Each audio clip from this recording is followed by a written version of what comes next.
Hey, what's up everyone? How you doing? It is me, Mr. 4K Upscaler. On this video, I'm going to talk about the contrast enhancer. A lot of people have been asking me about the contrast enhancer. Why do I think contrast enhancer plays a huge role for the 4K HDR movies and 4K HDR programs to begin with? And I'm gonna explain to you why that is. Currently, right now, I'm using a one scene from Ridley Scott's Alien Covenant. It's the explosion scene. The reason I chose the slow motion of this explosion scene, it's because there's a lot of detail, a lot of color in this explosion, in this fireball of the explosion. And the only way you're going to see this is if you have a good contrast ratio. The contrast enhancer really enhances the contrast ratio between your black digital levels and your white bright digital levels. This is very important for people to understand. That's how you see the detail. You gotta have that contrast ratio, and that contrast enhancer will squeeze as much of that from this television, this Samsung Q8FN. Please keep in mind that Samsung Q8FN also has FALED, full array of local dimming, which is implemented in this TV, a very aggressive local dimming, and that will play a huge role when you select local dimming set to high and contrast enhancer set to high. That will give you the representation that you're seeing right now. So I'm going to do a couple of demonstrations here. First thing first, under the expert settings, you have to go down to where it says local dimming and contrast enhancer. Now, local dimming, this is something that should always be set to high. You should never move this down. You should always leave this at high. This is something that I don't advise you that you ever move it to low. You cannot turn that off, but don't ever touch it. Always leave local dimming at high. Please remember that. Now, contrast enhancer set to high, it's going to implement a much more vivid, better picture quality due to the fact that now when we select contrast enhancer to high, we will see a much better contrast ratio between black levels and white levels. So I'll show you a little demonstration here. You'll see how much we just lost, how much is dimmed down, and how much we just got, and how much we lost. Maybe I can pause it here. I'll pause the video here. I'll show it to you. Like for example, right here. Now it's off, and now it looks like garbage. There's just everything's kind of bleak. Everything's kind of washed out.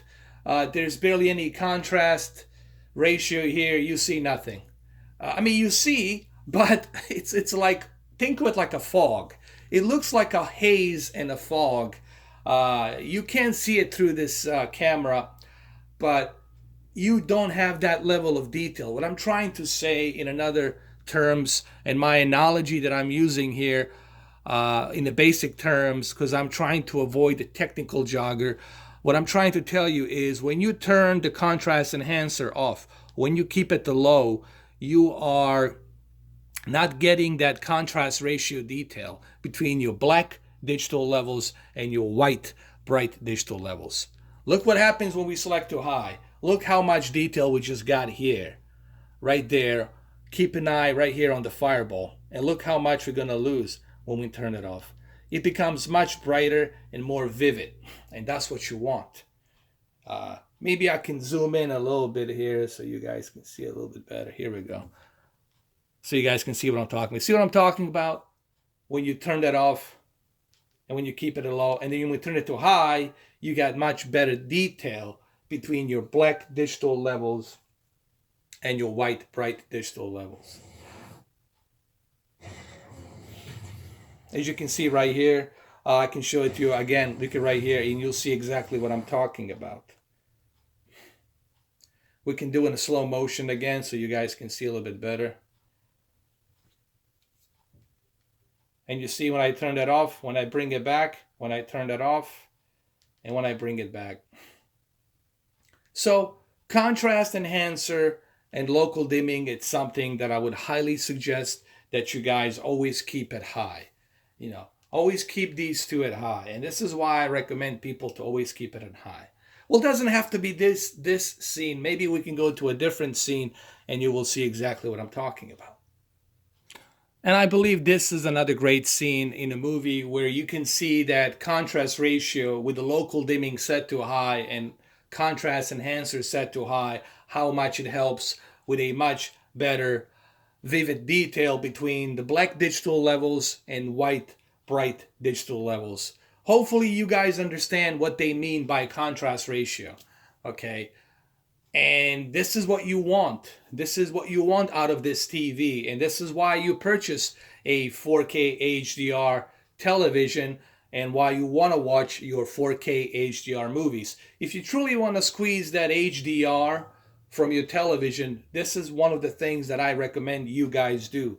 Use that local dimming at high and use that contrast enhancer at high. But also, since you guys are going to be watching movies, it's also very important that you go ahead and select the color tone. Color tone to warm one, it's a very important aspect of it. Color tone to warm one, it's a very important aspect of it. And I would suggest that you guys use the warm one color for the movies. The motion plus settings for that soap opera effect, I would recommend that you use blur reduction to 6 and judder reduction to 7. What I'm trying to do here, I'm trying to keep it balanced. I'm trying to avoid that unnecessary judder and unnecessary blur. So I believe 6 and 7, to me personally, gives me that nice, smooth soap opera experience if you choose to do so. And color, I keep it at 25. With this TV, you'll never have to adjust this color slider. Always keep the color slider at middle 25. Trust me. There's no reason for you to be adjusting the color more than 25 here. Leave it in the middle. Sharpness, you can leave it at the middle at 10. And your contrast and backlit, obviously you can leave it at 50 and 50, and your brightness is 0. And another thing that I spoke about on my previous video was the eco solution. Make sure that you use the ambient light detection, turn it on. Also use the motion lighting detection as well, and keep the minimum backlit at 20. This is really going to help you achieve this picture quality that you want. People ask me about the color space. Color space, it's my own personal preference. The reason I bought this TV because I want to have that 100% DCI-P3, way above Rec 709. I want to have 2020 Rec. I want to have that best possible color. So I choose to go with native instead of automatic. This is my personal preference. You want to use automatic? Be my guest. Me, I choose to go with a native color space. So there you have it. Now you understand why I use the contrast enhancer and why I use local dimming set to high along with the contrast enhancer set to high. But remember guys, you have to implement all of this. You can't just do one or the other.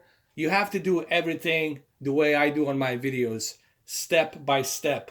Take the notes, take the paper, take the pen, write it down, and implement these things. If you implement all of these things, you will see exactly what I'm talking about when you check and see this for yourself. Okay? So there you have it. Hopefully this was helpful. I'm trying to help you guys out, give you some information, give you some tips, and go ahead, give it a try. Thank you for watching, and thank you all for reaching 28,000 subscribers. I really appreciate it. Thank you all so much.